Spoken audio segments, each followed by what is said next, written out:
ओम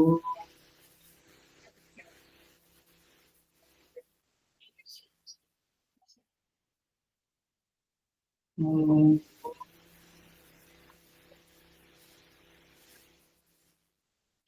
ओम सहनावतु सहनौ भुनक्तु सह वीर्यं करवावहै तेजस्विनावधीतमस्तु मा विद्विषावहै।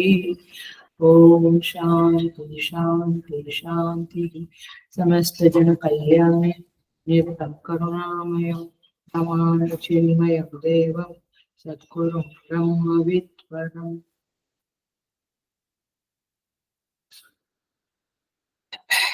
Hari Om. I welcome you all with great love and great respect in this Bhagavad Gita discourses.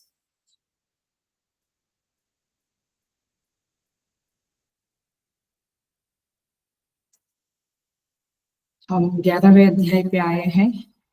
हमारा 11th चैप्टर चालू है। We will start chanting from shloka number 36. Arjun उवाच स्थाने ऋषिकेश तव प्रकीर्त्या जगत् प्रदुष्यते नुरज्यते च रक्षांसि भीतानि दिशो द्रवन्ति सर्वे नमस्यन्ति च सिद्धसङ्गाः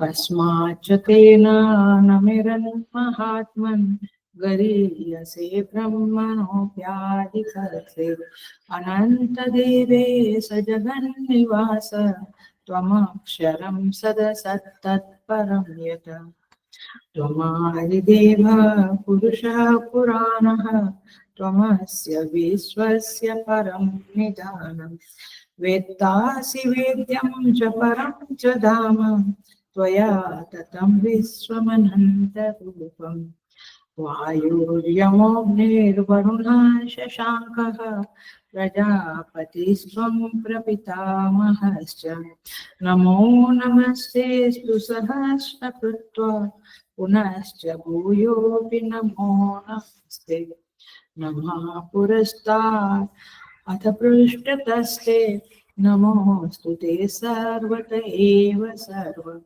अनन्तवीर्यामितविक्रमस्त्वं सर्वं समाप्नोषि ततोऽसि सर्वः।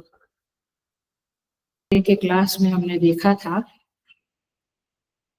स्थाने ऋषिकेश सव तव प्रकीर्त्या जगत् प्रदृश्यते अनुरज्यते च। हे ऋषिकेश, आपका कीर्तन करने से जगत प्रसन्न होता है, अनुराग होता है आपके प्रति जगत को। यह स्थान है, स्थान माने उचित है, इट इज जस्ट परफेक्ट, ये योग्य ही है। रक्षांसि भीतानि दिशो द्रवन्ति, जो राक्षसी मनोवृत्ति वाले लोग हैं वे भय को प्राप्त होके दिशो द्रवन्ति, इधर उधर भागते हैं, ये उचित ही है। सर्वे नमस्यन्ति च सिद्ध संगाः, जो सिद्धों का संग है वे लोग आपको नमस्कार करते हैं।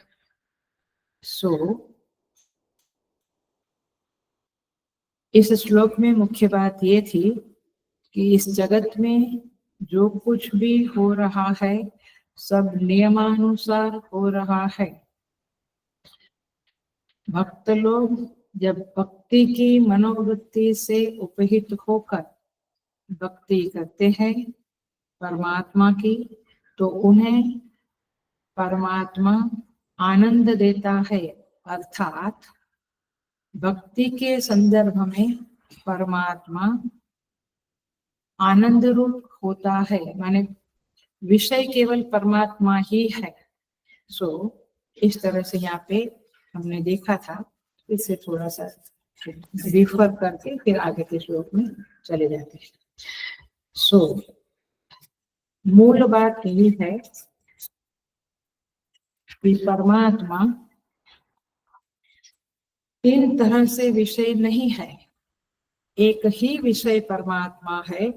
जब दुष्टता की मनोवृत्ति लेकर जीव इस जगत में रहता है तो परमात्मा का भयंकर चेहरा उनके सामने आता है। तो दुष्प्रवृत्ति दुष्कर्म के संदर्भ में परमात्मा भय रूप होकर आते हैं।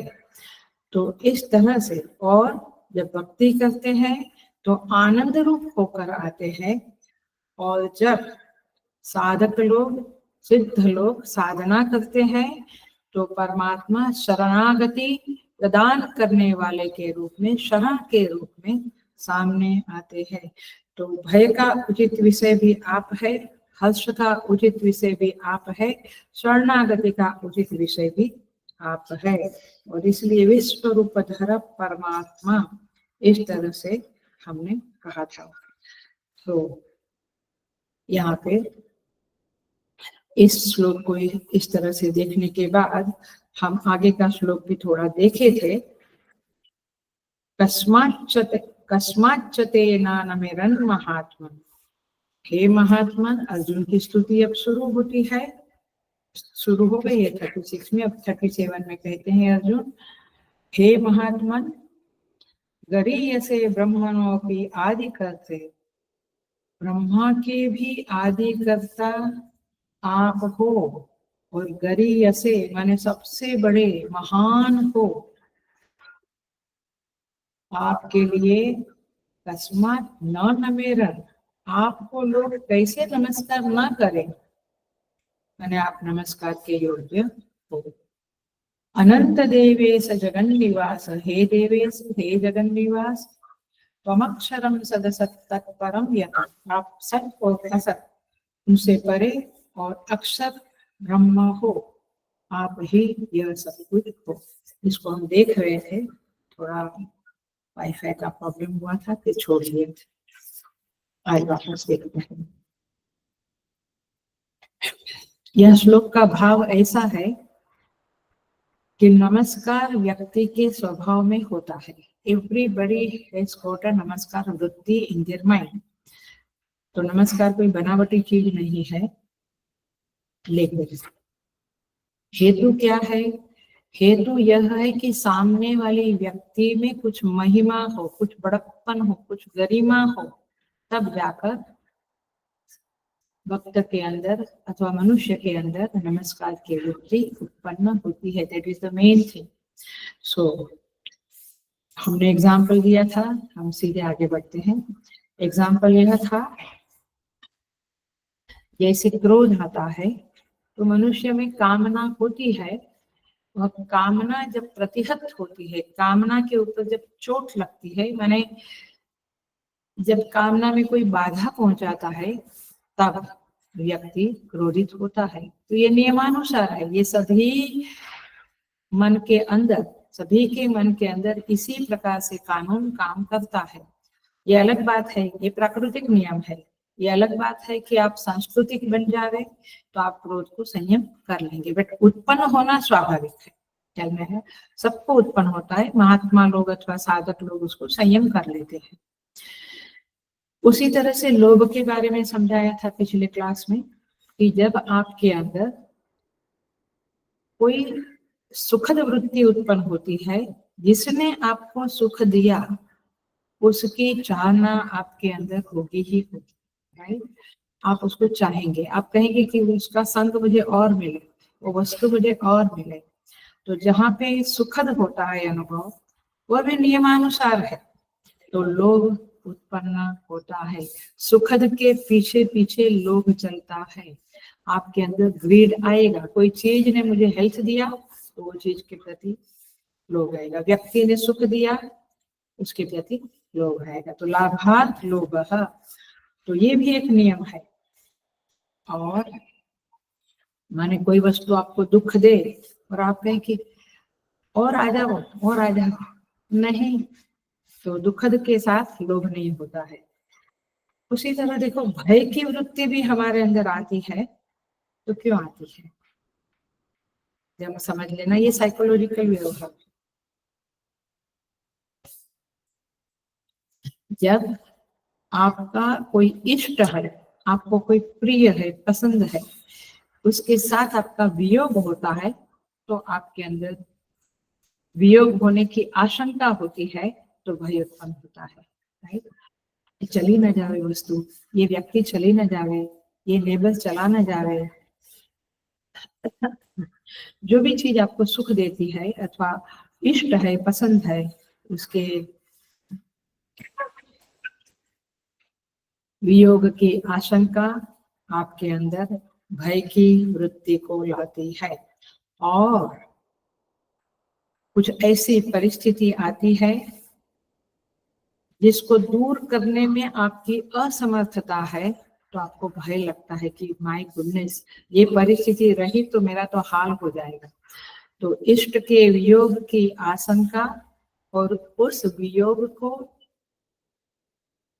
न होवे, उसके लिए जो सामर्थ्य चाहिए वो सामर्थ्य न होना, ये आपको भय देता है। तो भय का कारण पता चला, क्रोध का कारण काम पे चोट लगना, कामना में कोई बाधा डालता है।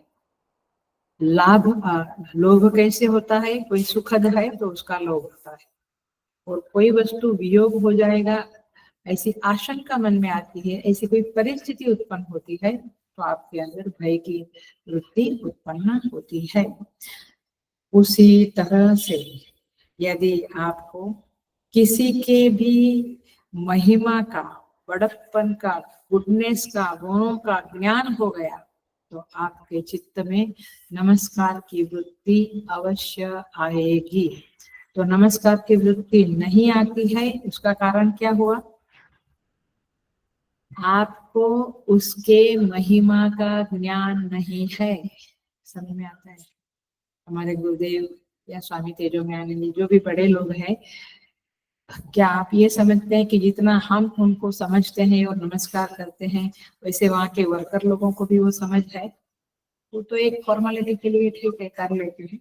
सो पॉइंट इज दिस कि जब तक महिमा का ज्ञान नहीं होता है तो नमस्कार की भावना नहीं जगती है। सो नियम क्या हुआ?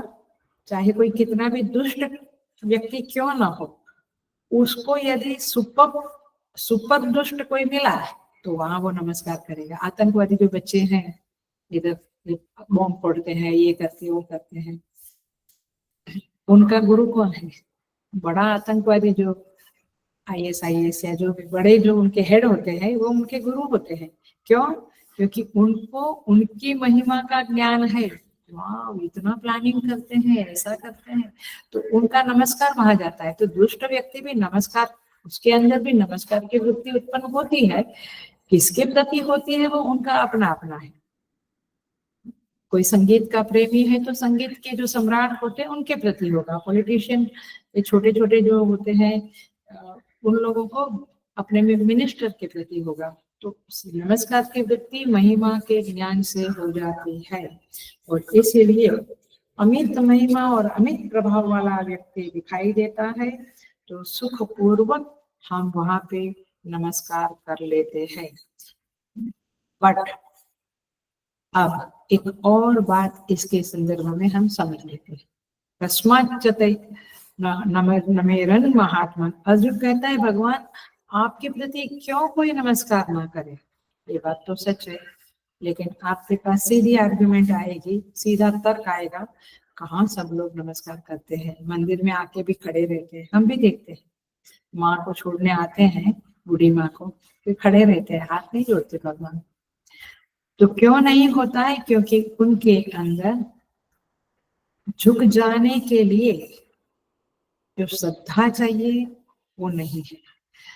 जब आपको सामने वाले का, माने भगवान का विग्रह यहाँ पे है, तो विग्रह की भी क्या कीमत है, विग्रह भी कितनी महान वस्तु है, कितना महान वहां पे पूजनीय है, उसका ज्ञान नहीं होने से वो कहेंगे ठीक है।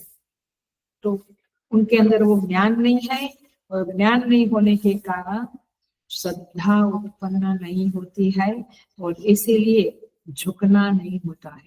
तो आपको समझ में आता है कि झुकना कब होता है? एक तो महिमा का ज्ञान होवे और उसके कारण उस व्यक्ति में श्रद्धा उत्पन्न हो, तब तक आदमी झुक नहीं सकता है। तो देखो श्रद्धा की परिभाषा क्या है, महत्व की आनंदमय स्वीकृति, कोई बड़ा है तो एक्सेप्ट द पर्सन और आप उनमें श्रद्धा रखो और फिर आपको नमस्कार की वृत्ति उत्पन्न होगी। उसी तरह से परमात्मा के महिमा का ज्ञान होने पर ही परमात्मा के प्रति बार बार झुकने का मन करता है। और इसलिए रास्ते में भी गाड़ी हमारी जाती है तो छोटा मंदिर है तो हम नमस्कार करते हैं, क्यों? क्योंकि वहां पे उसका विग्रह विराजमान है। तो चाहे कोई विद्या हो, कोई सदाचारी हो, कोई विद्यावान हो, ज्ञानी हो, प्रभुता हो, शाश्वतता हो, वैराग्य हो, किसी में कुछ भी बड़प्पन है, प्रभुता है, तो आप उनके प्रति नमस्कार करते ही करते हो। माने आपके अंदर थोड़ा वैराग्य है, वैराग्य की कीमत है आपको, तो सामने वाले का वैराग्य को जानकर आप नमस्कार करेंगे ही करेंगे। सो इस तरह से ये श्रद्धा का उदय होते आप उसके अंदर उसको नमस्कार करते हो। ये हमारी साइकोलॉजी हुई, ये मानव मन का व्यापार का एक रहस्य उजागर कर रहे हुए आचार्यों ने किया है। अब उसमें एक बात और है, थोड़ा गहरा है क्लास बट अच्छा है, मैंने समझ लो, ये बातें समझने जैसी है। इसमें एक बात और छिपी हुई है कि वह जो महिमावान व्यक्ति है, कोई संगीत का, म्यूजिक का ग्रेट है, कोई ज्ञान का लेक्चर बहुत जबरदस्त देता है, कोई बड़ा अच्छा शासक है, लेकिन हेलो अटेंशन प्लीज, लेकिन उस व्यक्ति में घमंड है, अहंकार है, तो फिर वो आपके दिल में नमस्कार की वृत्ति को जन्म नहीं दे सकता है। आई बात। तो कभी कभी हमें अहंकार है और हम कहते हैं लोग नमस्कार नहीं करते हैं, क्योंकि आपका अहंकार देखकर लोगों के अंदर आपके प्रति उनको श्रद्धा है, आपकी महिमा जानते हैं, लेकिन वो घमंड नाम की, अहंकार नाम की जो चीज है वो बीच में आके खड़ी रह जाती है, वो सामने वाला आपके प्रति झुकने को तैयार नहीं होता है। तो या तो उसके खुद के अंदर इतना अहंकार है कि वो सामने वाले की महिमा जानते हुए भी उसे स्वीकार नहीं करता है, जिसके कारण उसमें श्रद्धा की उत्पत्ति नहीं होती है। और श्रद्धा उत्पन्न नहीं हुई तो झुकना नहीं होता है। श्रद्धा ही मनुष्य को झुकाती है, जहां पर भी झुकाती है। सो और श्रद्धा बन जावे तो चित्त शीतल हो जाता है और अपने आप नमस्कार की वृत्ति आ जाती है।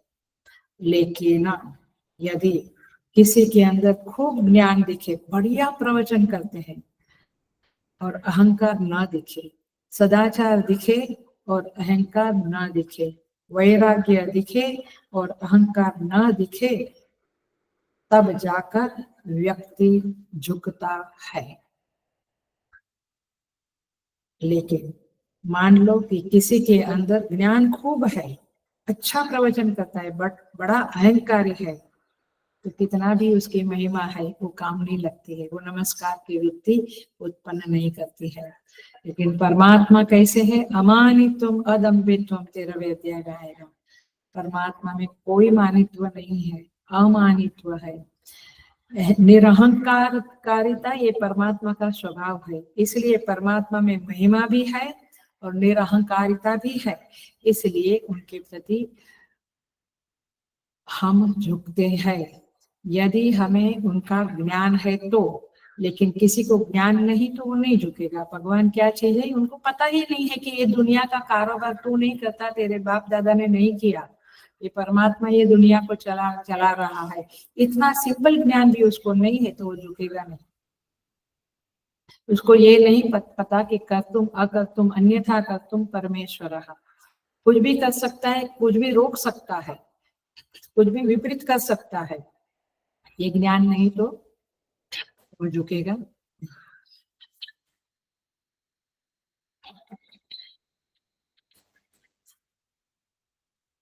सो यहाँ पे ये बात जानने जैसी है कि झुकना अथवा नमस्कार करना उसके लिए सामने वाले की महिमा का ज्ञान होना चाहिए और सामने वाला अहंकार युक्त नहीं होना चाहिए, तब जाके हम किसी को नमस्कार कर सकते हैं।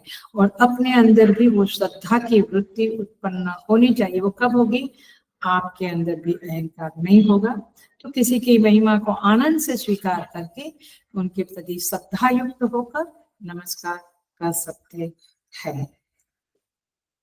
तो देखिए, यदि अहंकारी है व्यक्ति, सामने वाली व्यक्ति महिमावान है और अहंकारी भी है, लेकिन आप यदि सज्जन है तो शिष्टाचार के लिए एक अभिवादन कर लेना सही है। माने शिष्ट आचरण, हमारी संस्कृति हमें बताती है कि आपको अपना व्यवहार ठीक रखना है। तो चूंकि वो सामने वाला अहंकारी है, फिर भी उसकी महिमा है तो हमें उसको नमस्कार कर लेना चाहिए। लोग ऐसा करते भी है। कोई तो इतना विनम्र होता है कि सारे जगत को सिया राम में सब जग जानी, करो प्रणाम दो कर जोड़, तो ऐसे कर लेता है। लेकिन मूलतः नमस्कार का साइंस, विज्ञान तो यही है, सामने वाले की महिमा का ज्ञान होवे, सामने वाला अहंकारी न होवे, तो हमारे अंदर श्रद्धा उत्पन्न होती है। कब?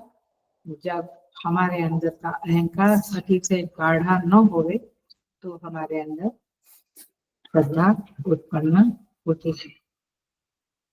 सो ये है आपका नमस्कार। पहली लाइन हमने समझाई, तस्माच्च तेन नमेरन् महात्मन्।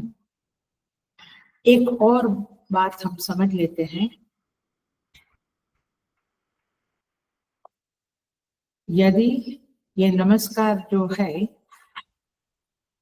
ये यदि आपके अंदर नमस्कार की वृत्ति होती है तो फिर, और आपको ऐसा हेतु मिलता है तो फिर आपका जीवन सुंदर बन जाता है। ये हमेशा हम याद रखें, क्योंकि जीवन में कोई ऐसी जगह नहीं है जहां हम झुक जावे, तो फिर एक बड़ा डेंजर है लाइफ में। क्या हम बड़े अहंकारी बन सकते हैं? क्योंकि हमें कहीं झुकने की जगह ही नहीं है, हम कहीं झुकते ही नहीं है, तो हमारा अहंकार बढ़ जाता है और अहंकारी का पतन अवश्य अवश्य होता है। तो आगे बढ़ते हैं। तो उस तरह से अर्जुन कहते हैं, गरीयसे ब्रह्मणो अपि आदिकर्त्रे। आप गरीय से, आप श्रेष्ठ हो, आप गरिमामय हो, आपका बड़पन बहुत है, और इसीलिए आप गुरुतराय हो, गुरुतर हो, महान हो। ब्रह्मणा अपि आदिकर्त्रे, ब्रह्मणा माने ब्रह्मा जी अथवा महत्तत्व अथवा ईश्वर अथवा हिरण्यगर्भ। आदिकर्त्रे माने आप हिरण्यगर्भ के भी आदिकर्ता हो, हिरण्यगर्भ के भी का भी कारण आप हो। आदिकर्ता माने उनसे भी पहले आप हो, माने उनका कारण आप हो। जैसे घट का कारण मिट्टी है, तो घट को क्या कहेंगे? माने मिट्टी को क्या कहेंगे? घट आदिकर्ता है। ऐसे ब्रह्मणा माने हिरण्यगर्भ के भी आप कारण हो, महत्तत्व आपसे ही प्रकट होता है। आप त्रिगुण के भी अधिष्ठान हो, प्रकृति के भी स्वामी हो, प्रकृति भी आपके ऊपर अध्यस्त रहती है, और इसलिए आदि का शब्द उचित ही है। थोड़ा थोड़ा हम देखते जाते हैं।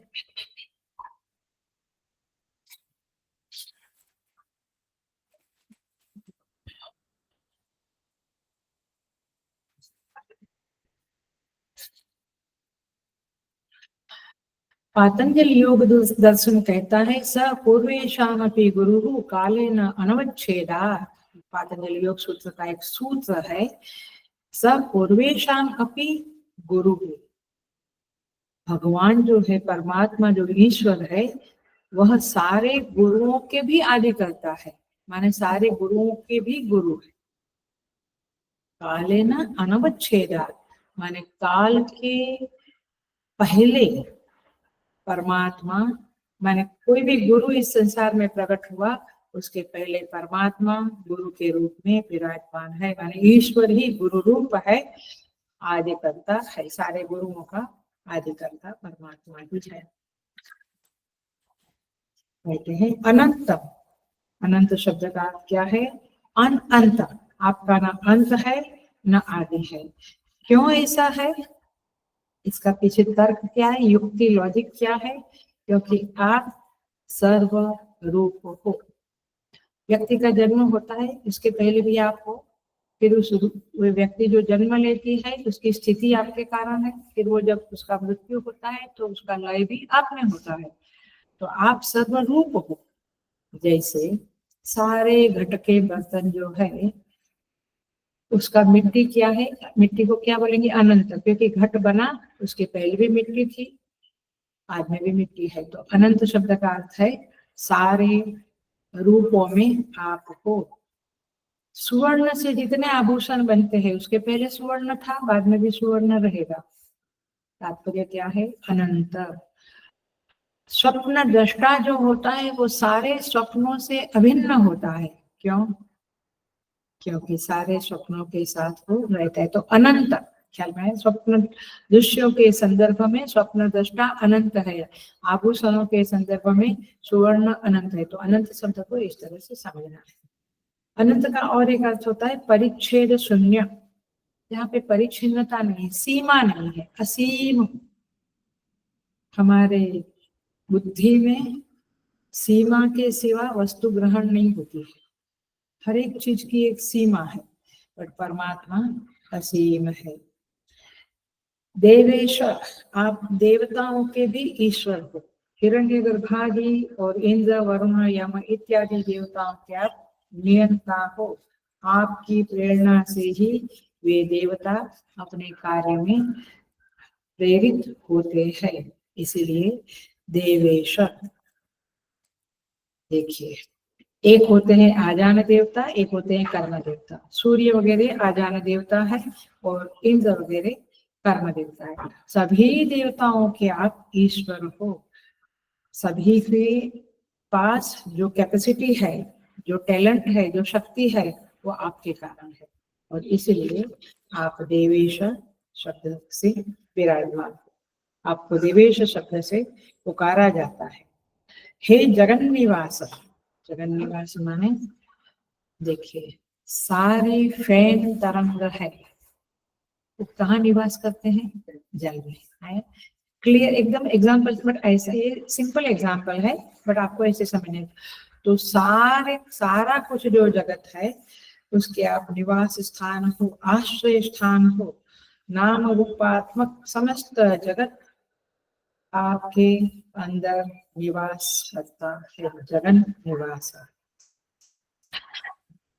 कहते हैं मैंने जगत का कारण आप हो, सारा जगत आपसे उत्पन्न हुआ है, आप में स्थित है और आप में ही लय होने वाला है। कोई आपको नमस्कार नहीं करता है क्योंकि उसको ये पता ही नहीं कि आप इतने महान। किसी का आपके प्रति समर्पण नहीं हो रहा है, और नहीं हो रहा है, सबका भगवान के प्रति समर्पण नहीं है। कहाँ है? जगत के प्रति, लोगों के प्रति, धन के प्रति इत्यादि। तो वो आपकी महिमा को नहीं जानता है, इसीलिए। आप अक्षर हो। उपनिषदों में बताया हुआ जो अक्षर तत्व है वह आप हो। क्षरश्चाक्षर, भगवान जो परमात्मा है वो अक्षर और अक्षर से भी परे है। तो आप अक्षर शब्द से आपका वर्णन किया जाता है। सत असत तत्परम यत, आप सत और असत से परे हो। सत माने क्या? यहाँ पे सत माने वो सच्चिदानंद भगवान नहीं लेना है। सत माने कार्य वर्ग और असत माने कारण। जो कार्य है जैसे मिट्टी के घट वगैरह, और कारण क्या है? मिट्टी। तो सत असत दोनों से आप परे हो। असत का अर्थ अभाव भी होता है, माने आप कार्य और कारण से परे हो। उन दोनों से अतीत जो अक्षर है वह आप हो। सत शब्द का वेदांत में इस तरह से समझा जाता है, सत शब्द को जो चीज विद्यमान है उसे सत कहते हैं, जो अविद्यमान है उसे असत कहते हैं। जैसे सशृंग जो ससला है उसके ऊपर सिंह नहीं होते हैं, वो असत है। क्यों माने सिंह असत है? क्यों? क्योंकि विद्यमान नहीं है। आकाश पुष्प, आकाश में पुष्प लटकता नहीं है, तो आकाश पुष्प जैसे असत है इस तरह से। और सत्य माने जो दिखता है, माने हमें दिखता है कि गाय को सिंग है अथवा पूंछ है एक्सेट्रा, तो वो विद्यमान है। तो इस तरह से भी देखा जाता है। माने ऐसी बुद्धि जहाँ नाम रूप की अभिव्यक्ति होती है वो सत्य बुद्धि, और अनभिव्यक्ति माने नहीं होती है, कोई चीज दिखती नहीं है, तो वो असत है। तो इस तरह से आप सत्य और असत से भी परे हो। देखिए आगे बढ़ते हैं। यहाँ पे कहते हैं और अक्षर तत्व भी आप हो, मूर्त और अमूर्त, व्यक्त और अव्यक्त, सत और असत, भाव अभाव, सबसे परे, इन द्वंद्वों से परे आप हो। तो द्वंद्वातीत आप हो। अर्जुन कितनी देर में सब कुछ समझ गया है और इस तरह से भगवान की प्रार्थना करता है और कहता है कि आप ऐसे महान हो, आपको नमस्कार कोई क्यों न करे, अवश्य करना चाहिए। और समझदार लोग भगवान को रोज नमस्कार करते हैं। हम कहते हैं बच्चे की एग्जाम है, कितना पढ़ना है, कहाँ इनको सब सिखावे कि रोज नमस्कार करके मंत्र बोल के थोड़ा सा फूल अगरबत्ती फूल चढ़ाओ अगरबत्ती का टाइम नहीं है। तो फिर वो कभी भगवान के बारे में कुछ जानेगा नहीं, कभी उसकी ईश्वर की महिमा को जाने बिना उसका कभी नमस्कार करने का मन नहीं होगा। हमारे स्वामी तेजोमयानंद जी हमेशा कहते हैं, सुबोधानंद जी भी कहते हैं कि जब घर जाते हैं माने लोगों के घरों में, तो बच्चे लोग नमस्कार नहीं करते, तो जबरदस्ती करवाते हैं। फिर आप उनको उनकी महिमा बताओ। आप स्वामी जी आने के पहले कुछ दिन पहले से आप बताओ कि वे स्वामी जी कैसे महान है, क्या उनका स्टेटस है, क्योंकि उनको तो एक्टर एक्ट्रेस इसके ही स्टेटस पता होता है और किसी का बच्चों को पता, या फिर क्रिकेट का या ऐसा ही सब कुछ पता होता है, गाने वालों का थोड़ा बहुत pop music and all that. तो उनको जरा बताना चाहिए। महिमा जानेंगे तो वे अवश्य नमस्कार करेंगे, महिमा नहीं जानते और जबरदस्ती कराते हैं तो कोई मतलब नहीं होता है। तो मूल बात यही है कि महिमा को जानना चाहिए, और इसीलिए ये प्रवचन होते हैं जहाँ पे हम भगवान के बारे में जानते हैं। हम आगे बढ़ जाते हैं, श्लोका नंबर 38 पे आ जाते हैं।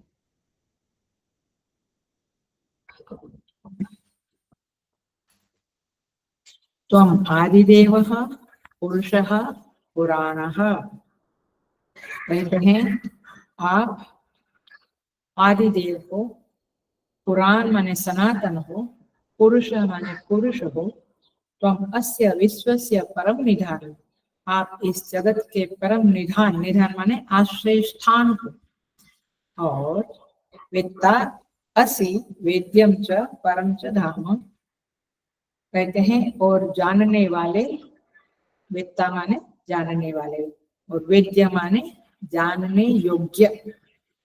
वेत्ता माने जानने वाले, वेद्य माने जानने योग्य, और परम धाम आप हो।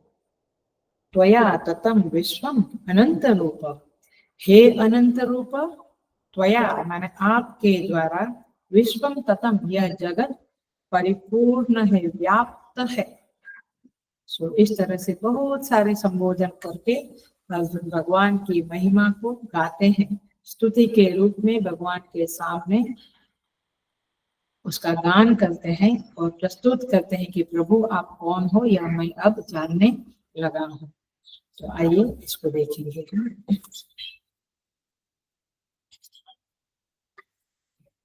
सो अपनी भावना को परमात्मा के चरणों में निवेदन करते हुए अर्जुन कहते हैं, हे आदिदेव, आप आदिदेव हो। आदिदेव का अर्थ होता है जगत के आदि हो, सृष्टि का कारण। जगत की आदि, आदि माने पहले जगत उत्पन्न हुआ उसके पहले आप हो और आप जगत का कारण हो। और देव, देव माने स्वयं प्रकाश, दिव धातु है, देव दीर्घ, दिव धातु से देव शब्द बनता है।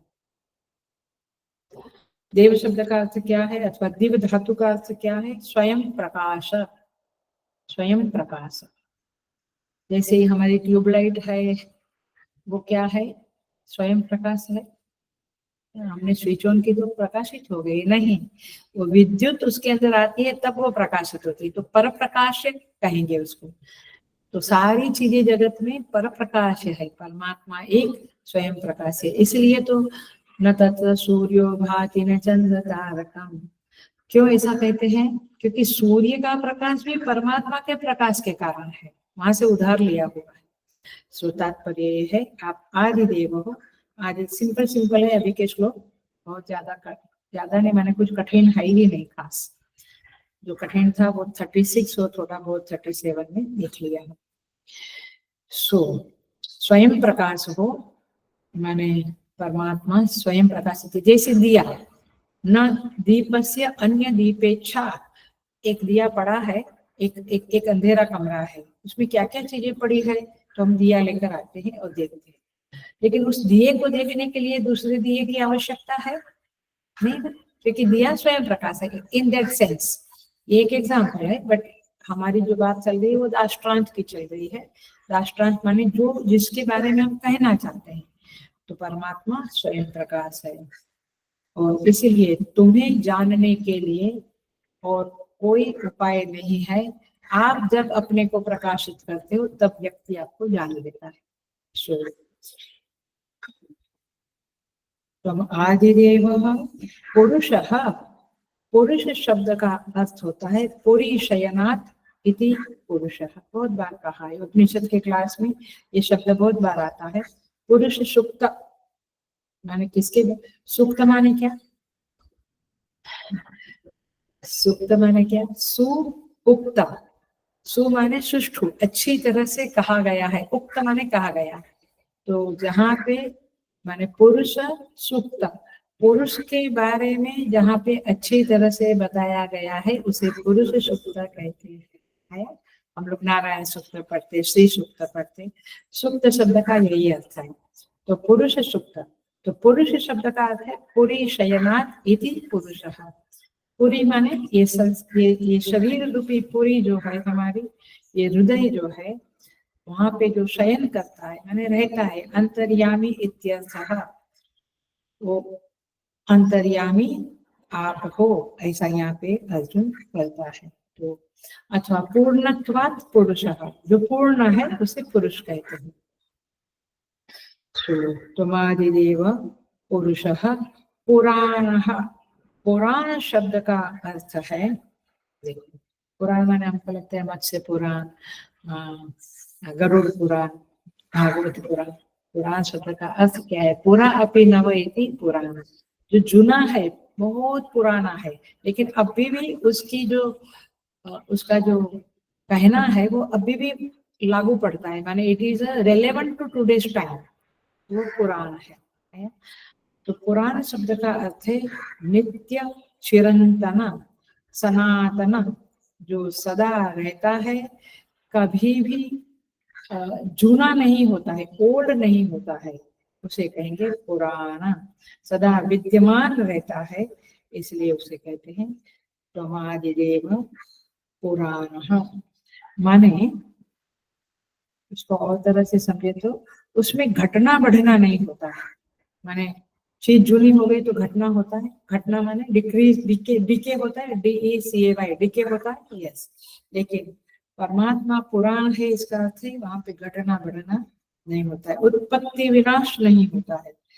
तो इस तरह से पुराण शब्द का अर्थ है। तो भागवत पुराण ये कभी भी मिटने वाली चीज नहीं है, हमेशा रहेगी, और उसमें जो बातें कही है वो आज भी सत्य है। त्वमादिदेव पुरुषः पुराणः त्वम् अस्य विश्वस्य परम निधान। आप इस जगत के परम निधान हो। निधान में धा शब्द है, धा धातु है। धा माने टू पुट, रख देना, धा माने रख देना। तो निधान माने निशेषेण माने कंप्लीटली, जिसमें सब कुछ रखा जाता है उसे निधान कहते हैं। आप समझ लो स्टोर हाउस अथवा स्टोर रूम जो होता है ना, उसमें सब चीजें डालते हैं ना, ऐसे। पर ये बहुत ही रफ एग्जांपल है, इसको ऐसे ही समझ के छोड़ देना। मतलब कि जहाँ पे सब कुछ रखा जाता है, सारी सृष्टि किसमें रहती है? परमात्मा। सही बात। सो निधान शब्द का अर्थ है इस विश्व का आश्रय आप हो। जैसे जैसे मेरा लैपटॉप है, टेबल के ऊपर है, तो टेबल क्या है? लैपटॉप का आश्रय बना ना एक तरह से। इस तरह से सारा जगत परमात्मा में विराजमान है, आश्रित है। इसमें यह जगत भाषित हो रहा है। यस्मिन् निधीयते तत् निधानम। महाप्रलय की स्थिति में भी आप रहते हो, और यह जगत मत्स्यावतार की कहानी सुन लो, यह जगत आप में रहता है। सो गीता जी क्या कहती है? भगवान श्री कृष्ण 9th चैप्टर में, 5th चैप्टर में 9 नंबर का श्लोक है, कहते हैं गतिर्भर्ता प्रभु साक्षी निवास शरणं सुहृद प्रभव प्रलय स्थानम निधानम बीजम अव्ययम्। भगवान ही गति, भर्ता, बीज, अव्यय, साक्षी, निवास, शरणं श्रुत है, और निधानम बीजम अव्ययम। ये अव्यय बीज के निधान आप हो। ये सारा कुछ पहाड़, समुद्र, वृक्ष, पशु, पक्षी, मनुष्य, 84 लाख योनियां जो है, सबके बीज आप में रहते हैं। जैसे हम कहेंगे कि ये सारे गार्डन के सारे जो बीज है, माने पपीता का बीज, मैंगो का बीज, ये सब क्या है? गुठली। ये सब जमीन में आश्रय लेते हैं। वैसे सारे बीज, ये सारी जातियां जो है, प्रजातियां जो है, इसके बीज का आश्रय स्थान परमात्मा है। सो इसीलिए उनको निधान कहते हैं। देखिए आदिदेव पद से क्या बताया? आप सृष्टि के हेतु हो, राइट? आदिदेव सृष्टि के हेतु। पुराण पुरुष से क्या बताया? आप स्थिति के हेतु हो। और परम निधान, क्योंकि सृष्टि का लय हो गया तो कहाँ रहेगी सृष्टि? परमात्मा में। परमात्मा में तो परम निधान पद से लय का हेतु भी आप ही हो। इस तरह से निर्णय किया गया है। आगे कहते हैं वेत्तासि वेद्यम च परम च धाम। वेत्ता असी माने, वेत्ता माने जानने वाले। आप ही इस जगत के भूत, वर्तमान, भविष्य को जानने वाले हो। महात्मा लोग हैं, कई महात्मा लोग अपना भूत भविष्य जानते हैं, उपासक लोग भी जान लेते हैं, लेकिन पिछला 7 जन्म और अगला 7 जन्म के अलावा उससे अधिक वे लोग इस दुनिया में कोई जान नहीं सकता। परमात्मा अनंत काल पीछे, अनंत काल आगे का सब कुछ जानते हैं। आप सोचिए कैसे होंगे वो। और जानने योग्य भी वही है। इस दुनिया में जानने जैसा और कुछ है ही नहीं। व्हाट्सएप लेके बैठे रहते हैं हम लोग, क्या हुआ क्या हुआ। लेकिन जानने योग्य तो परमात्मा एक ही है। और इसीलिए 15 चैप्टर में क्या कहते हैं?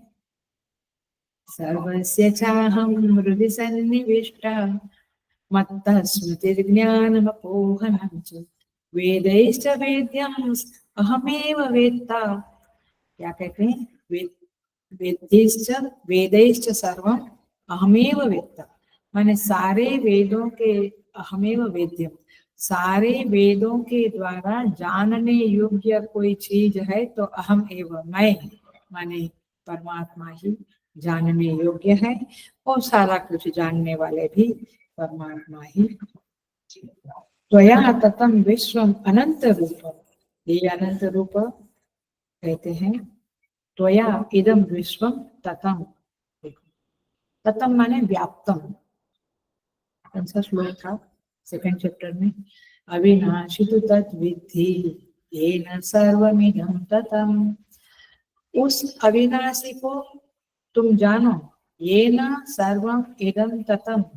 उस अविनाशी परमात्मा की व्याख्या क्या है, पहचान क्या है? येन सर्वम इदं ततम, इदम इदम करके यह जो जगत है वो जिसके द्वारा व्याप्त है उसका नाम क्या है? अविनाशी, परमेश्वर है। तो परमेश्वर क्या है? सारी दुनिया का विनाश होता है लेकिन वह है जो इस विनाश में भी अविनाशी होकर रहता है। ये बोलने में तो इजी है, तो हम कहते हैं हमको समझ में आया, बट वास्तव में उसको विजुअलाइज करना, रियलाइज करना, ये हमारी साधना है। ये साधना करनी चाहिए, क्योंकि याद भी आ जावे श्लोक, उसका मीनिंग भी समझ में आवे, बट वो रियलाइज करना जो होता है वो महत्व की बात है। और इसीलिए यह जगत कार्य, यह विश्व परमात्मा से व्याप्त है। ये नाम रूपात्मक कल्पित जगत सत्ता शून्य होने पर भी सत्तावान दिखता है, इसके कारण, उस परमात्मा के कारण। और इसीलिए क्या कहते हैं? त्वया ततम विश्वम, आपके द्वारा यह विश्व व्याप्त है, परिपूर्ण है। मया ततमिदं सर्वं जगद व्यक्तमूर्तिना मत्स्थानि सर्वभूतानि न चाहं तेषु अवस्थितः। भगवान कहते हैं मया ततमिदं सर्वम, स्वयं परमेश्वर कहते हैं। तात्पर्य यही है कि सर्वत्र परमात्मा विद्यमान विराजमान है। इसीलिए साधना क्या बनती है? वृक्ष को देखो और उसको भी, बस यही साधना है। ये साधना पकड़ ली तो सारी गीता समझ में आ गई, ऐसा समझना, ऐसा समझ लो आप। ये सारे श्लोक कंटेम्पलेशन के हैं, मनन चिंतन के हैं, ध्यान के श्लोक है। ऐसे ये सारी 36 से लेकर 46 तक की अर्जुन की जो स्तुति है वो सारी मनन के श्लोक है, पूजा के, उपासना के मंत्र है, श्लोक है। आगे बढ़ जाते हैं 39 नंबर का श्लोक।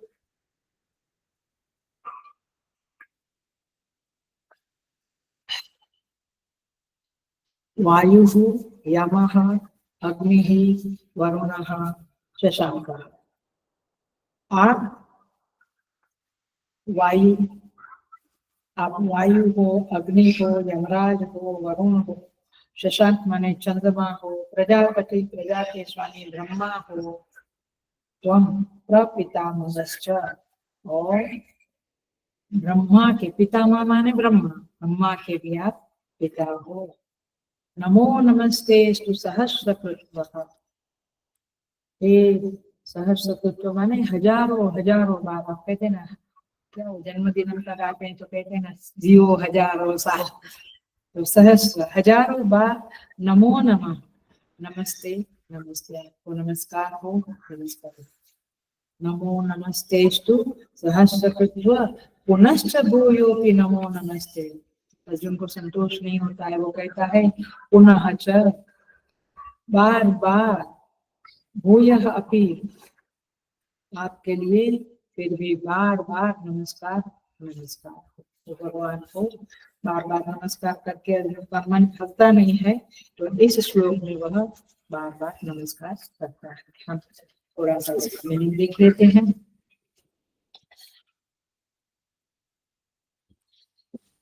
आप ही सारे देवताओं के रूप में हो, देवता सारे आपका ही रूप है। विश्व रूपधर लीलाधर नाटक सूत्र, आप सारे नाटक के सूत्र हो, डायरेक्टर हो, और आप सारे रूप भी आपका ही है। वायु, यम, अग्नि एक्सेट्रा सब आपके रूप है। अर्थात सुन लेना, अटेंशन प्लीज, ध्यान से सुनना, सारे रूप आपका आश्रय लेकर विराजमान है। मिट्टी का दिया है, मिट्टी का कुंजा है, मिट्टी का कुछ बर्तन है, ये सारे रूप जो है वे किसका आश्रय लेके है? मिट्टी का। वैसे सारे देवताएं जो है, देवता लोग जो है, वो किसका आश्रय लेकर विराजमान है? परमात्मा। कितनी प्यारी प्यारी बात, कभी बचपन में समझा?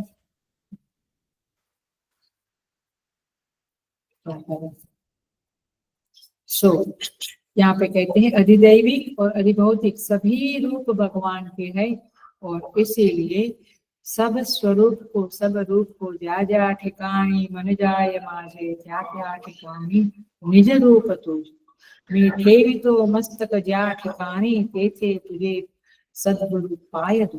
क्या सुंदर, अत्यंत सुंदर श्लोक है, अत्यंत सुंदर। तो ज्या ज्या ठिकाणी जहां मन जावे, जो रूप मन में उपस्थित होवे, ये परमात्मा का रूप है, ये समझना, बस दैट्स इट। सो देखो, ये मुख्य बात है, मूल बात यही है। और ये श्लोक को जीना है, हमें सच में जीना है। नहीं, हम जी तो सकते हैं एक से दो तीन लोगों को छोड़ के, दो तीन लोग तो मेन है, वहां तो झुकना है, वहां पे उसे परमेश्वर का रूप समझना है। और सच बताऊं, साधना तो यह है कि मेरे कुछ कर्म ऐसे थे, कुछ पाप कर्म ऐसे थे जिसका फल देने के लिए ये लोग हमारे सामने उपस्थित हुए हैं। वो हमें कष्ट देते हैं, हमसे वैरत्व करते हैं, तो कहीं ना कहीं कुछ ना कुछ हमारे ऐसे कर्म है। तो परमात्मा इन रूपों के द्वारा हमें सजा दे रहा है, कष्ट दे रहा है। ऐसी समझ के कारण होगा क्या, अटेंशन प्लीज समझ लो, होगा यह कि आपका उनके प्रति वैरत्व भाव नहीं होगा, तो आपका अंतःकरण शुद्ध रहेगा, मलिन नहीं होगा। And it is a big achievement. I think the biggest achievement is this, कि हमारा मन पवित्र रहे, शुद्ध रहे, साफ रहे।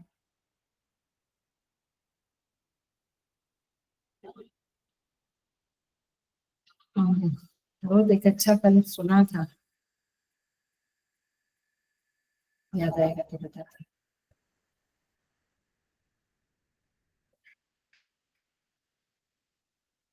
Okay, so the point is this कि जब तक हम जब जब जब जब हमें कोई कष्ट देता है तो वो परमात्मा का रूप है, मेरे कुछ कर्म का फल देने के लिए वो रूप में परमात्मा उपस्थित हुए हैं। तो हम उसको सहज से स्वीकार करके सहन कर लेते हैं, और उनके प्रति नेगेटिव भाव, नफरत भाव नहीं करते हैं, तो हमारा मन शांत रहता है। सो वायु, एक एक शब्द को देख के आगे बढ़ जाते हैं।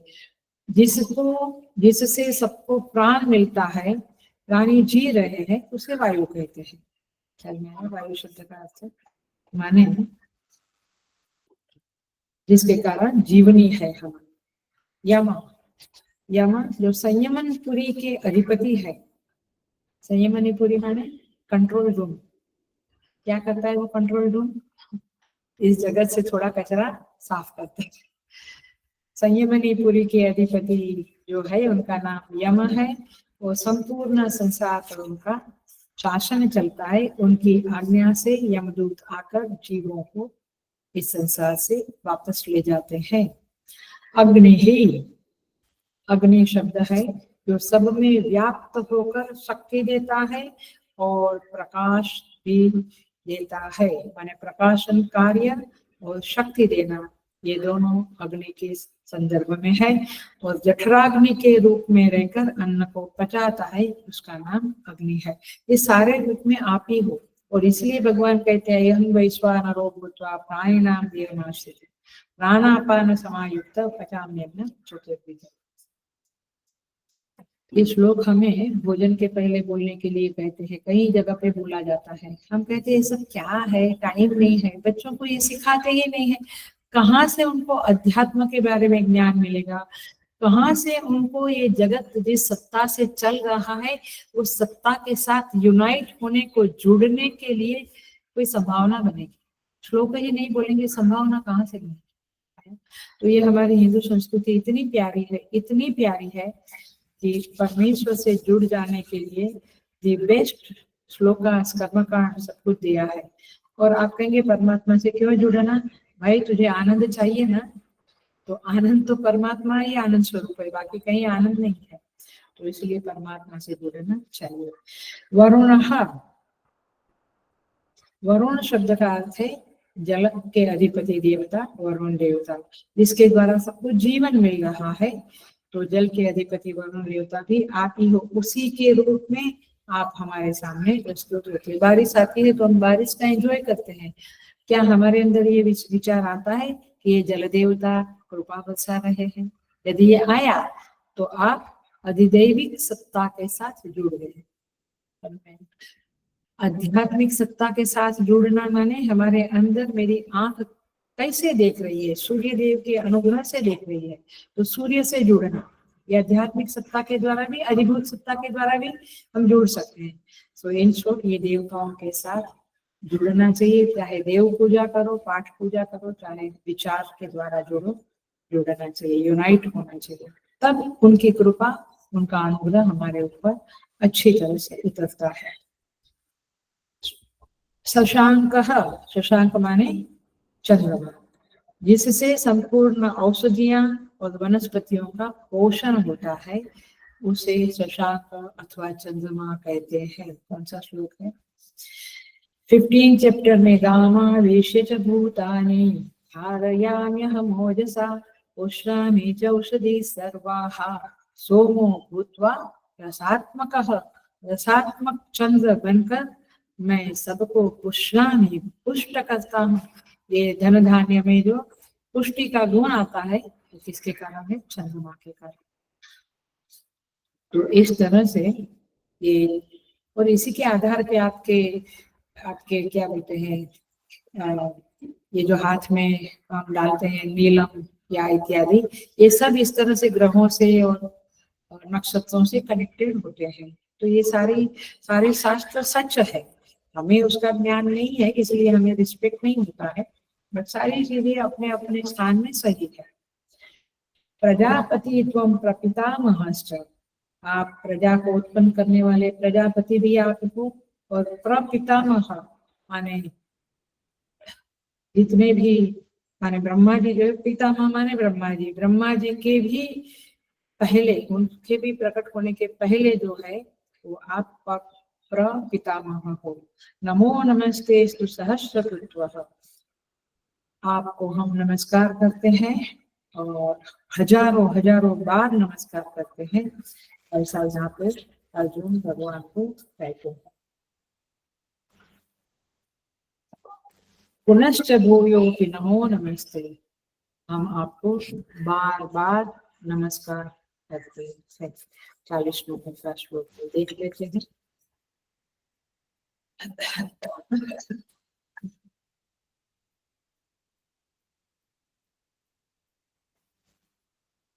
अर्जुन कहते हैं नमः पुरस्तात् अथ पृष्ठतः ते। नमः पुरस्तात् माने आपको आगे से, पुरस्तात् माने आगे से, पृष्ठतः पीछे से भी नमस्कार। नमो अस्तु ते सर्वतः एव सर्व, आप सर्वते एव सर्व, सब ओर से, हे सर्वात्मन, सब ओर से आपको नमस्कार हो। अनंत वीर्य, हे अनंत वीर्य, हे अनंत सामर्थ्य वाले, इसे कहेंगे अनंत वीर्य। अमित विक्रम, हे अनंत पराक्रमशाली। दो संबोधन है, क्या? अनंत वीर्य माने अनंत सामर्थ्य वाले, और अमित विक्रम अनंत पराक्रम वाले। ऐसे हे परमात्मा त्वम, आपको नमस्कार है। सर्वम समाप्नोषि ततः असि सर्वः, आप सारे संसार को समाप्नोषि माने व्याप्त किए हुए हो। आप धातु का अर्थ भी होता है व्याप्त करना, तो आप सारे संसार को व्याप्त किए हुए दिखता है। पढ़ते हैं, प्रवचन करते हैं, प्रवचन सुनते हैं, तभी तो लगता है हाँ सर्वत्र परमात्मा। जैसे खत्म हुआ बिल्कुल गायब हो जाता है, ये बात है ना। यही अज्ञान की माया रानी का ये प्रताप है, प्रभाव है। सर्वम समाप्नोषि ततः असि सर्वः, इससे आप सर्वरूप भी हो। तो माने अर्जुन आगे से, पीछे से, ऐसे सब जगह से परमात्मा को नमस्कार करते हैं और कहते हैं आप अनंत वीर्यवान हो, अनंत सामर्थ्य वाले हो, वो सारे संसार को व्याप्त करके आप ही हो। देखिए इसको हम देखेंगे। नमः पुरस्तात्, पुरस्तात् माने आगे से, आगे से नमस्कार। वैसे परमात्मा तो सर्वत्र है, तो आगे क्या और पीछे क्या? आप जहाँ खड़े हो वहां से आगे, आगे से नमस्कार, पीछे से नमस्कार। ये विश्व मूर्ति जो अर्जुन देख रहे हैं, उस विश्व मूर्ति के अग्रभाग से नमस्कार करते हैं और पीछे के भाग को भी नमस्कार करते हैं। वैसे तो भगवान की सर्वव्यापकता सर्वत्र है, लेकिन ये कहने के लिए एक अभिव्यक्ति है। उपनिषद में क्या कहते हैं? ब्रह्मैवेदम् अमृतम पुरस्तात् ब्रह्म पश्चात् ब्रह्म दक्षिणतः च उत्तरेण अधश्च ऊर्ध्वं च प्रसुतं ब्रह्म एव इदं विश्वम इदं वरिष्ठम। मुंडका छांदोग्य, इस उपनिषद में यह मंत्र आता है। ब्रह्म ही अमृत रूप है, ब्रह्म ही सामने है, ब्रह्म ही पीछे है, ब्रह्म ही दाएं है, ब्रह्म ही बाएं है, ब्रह्म ही अधः नीचे है, ब्रह्म ही ऊर्ध्व ऊपर है, ब्रह्म ही फैला हुआ है। यह सब कुछ ब्रह्म ही। बोलते समय कितना अच्छा लगता है और कितनी समझ होती है कि सर्वत्र ब्रह्म है। लेकिन याद रखना, स्मरण में रखना, ये तो साधना है, यही तो प्रैक्टिस है। और इसीलिए समझता है कि लोग हिमालय में जाकर क्यों साधना करते हैं, क्योंकि इस भाव को, इस समझ को, इस विचार को, इस सत्य को जब हम दृढ़ बनाते हैं, तब जाकर वो जीवन में फलीभूत होता है। तो दृढ़ बनाने के लिए एकांतवास, हिमालय, गिरनार की गुफाएं, ये सब चाहिए। सो यहाँ पे कहते हैं अनंत नमः पुरस्तात्। देखो एक बात बहुत समझ ले इसके संदर्भ में। शास्त्र में कहा है कि ये नमस्कार जो हम करते हैं वो कब वर्जित है। Very practical, hello attention please, very practical बात आ रही है। कौन से नमस्कार वर्जित है, कब नमस्कार नहीं करना चाहिए, देखना ध्यान से, सबको बताना। भोजन माने गुरु अथवा ईश्वर को जब हम प्राणायाम स्वाहा करते हैं, अभी तो नहीं जाते हैं, पहले लोग ऊपर चढ़ जाते थे, इधर पूजा चलती है ऊपर चढ़ जाते थे, उन्हें बहुत कड़क रखा। कभी कभी कहते हैं कि बहुत कड़क है अम्मा जी। ठीक है, जो भी है, हम शास्त्र की बात को प्रायोरिटी देते हैं, आपके इल्जाम को प्रायोरिटी नहीं देते। इल्जाम को प्रायोरिटी देते तो शास्त्र के साथ कॉम्प्रोमाइज करना पड़ता था। तो भोजन के साथ इवन हमारे स्वामी जी लोग गुरुजन भोजन करते हैं तो उस समय में प्रणाम नहीं करना चाहिए, नमस्कार नहीं चाहिए। शयन, सोए हुए, माने भगवान का एक बार शयन आरती हो गया, देखो मंदिर में भगवान को हमने वाइंड अप किया, ऐसा हम लोग अपनी भाषा में बोलते हैं। तो शयन आरती होकर शयन करा दिया, उसके बाद फिर भगवान को नमस्कार नहीं करना। हम कभी भी कुछ भी करते हैं, ऐसा नहीं करना है। स्नान, जब अभिषेक करते हैं उस समय में भी नमस्कार नहीं करना, अथवा गुरुजन जब स्नान को जा रहे हैं अथवा गए हैं, या उस समय में भी नमस्कार नहीं करना है।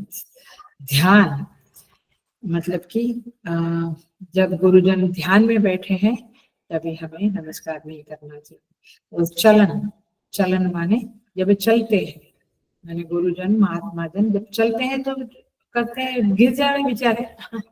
तो भोजन, शयन, स्नान, ध्यान और शयन, चलन, ये 5 जगह पे 5 समय में नमस्कार नहीं करना चाहिए, गुरुजनों को, महात्मा जनों को, परमात्मा को भी।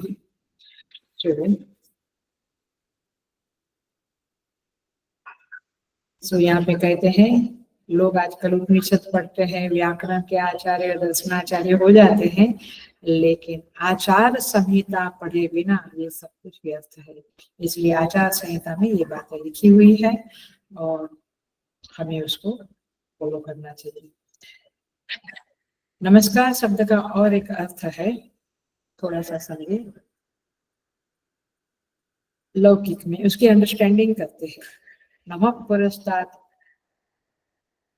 कहते हैं, नमः पुरस्तात् पृष्ठतः।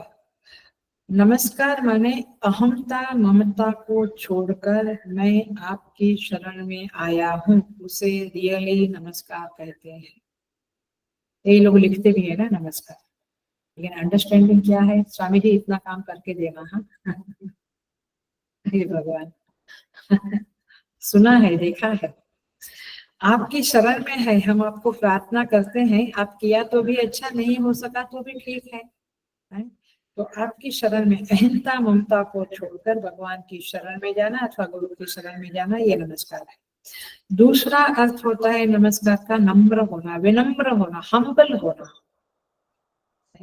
तीसरा हम्बल होना माने आर्गुमेंट करके उनका सर खपाना नहीं। तीसरी बात नमे इति नमः, मेरा कुछ नहीं है, सब कुछ आपका है। नमे इति नमः। सो मैं आपकी कठपुतली बनकर रहने को तैयार हूँ। उमा दारू जो शीत की नाई, सब ही नचावत राम गोसाई। क्या कहते हैं, जैसे ये जादूगर होता है, ये जो बंदर को नचाता है वगैरह या कठपुतली को नचाता है, वो जैसे अपने मन को नचाता है, वैसे परमात्मा सारे जीवों को नचाता है। तो हमें जब वो नचाता है तो हम नाच लेना, हम उनसे लड़ाई झगड़ा क्यों करें, ऐसा क्यों किया भगवान, ऐसा क्यों, शरणागत हो जाओ। तो तीसरा है नमे इति नमः। निमित्त मात्रम भव सव्यसाची, ये चौथा अर्थ है नमः शब्द का। निमित्त मात्र बने, कर्ता भाव, आई एम द डूअर, मैंने किया, मेरे बिना नहीं हो सकता, ये भावना अंदर से निकाल गई। कहा ना, जब अपराधी के अपराध का, उस पाप का घड़ा भर जाता है, तो चाहे इंस्पेक्टर पकड़े, चाहे छोटा सा सिपाही उसको पकड़ ले, तो ये गर्व या अभिमान की करने की जरूरत नहीं है कि मैं इंस्पेक्टर, मेरे बिना उसको कोई पकड़ नहीं सकता। उसका घड़ा भरने की बात है। इसलिए ये कर्तृत्व, ये बातें हमने पिछले क्लासेस में समझी है, निमित्त मात्रम भव सव्यसाची में। तो इस तरह से ये नमः शब्द का अर्थ है। नमः शब्द का और पांचवा अर्थ है आपकी चलेगी मेरी नहीं। जब मेरा विचार आपके विचार के आगे टकराता है, तब मेरे विचार को मैं झुका दूंगा, आपके विचार को मैं मान्य करूंगा। तो ये है न नमस्कार, नमः शब्द का ये 5 अर्थ है। आपकी शरण में आया हूँ, नम्र होना, नमे इति नमः, निमित्त मात्रम, और मेरे मन की नहीं आपके मन की चलेगी। तो इस तरह से नमस्कार शब्द का अर्थ है। और एक शब्द देख लेते हैं, अनंत वीर्य अनंत विक्रम। अनंत वीर्य हो आप और अनंत विक्रम, आपका पराक्रम भी अनंत है।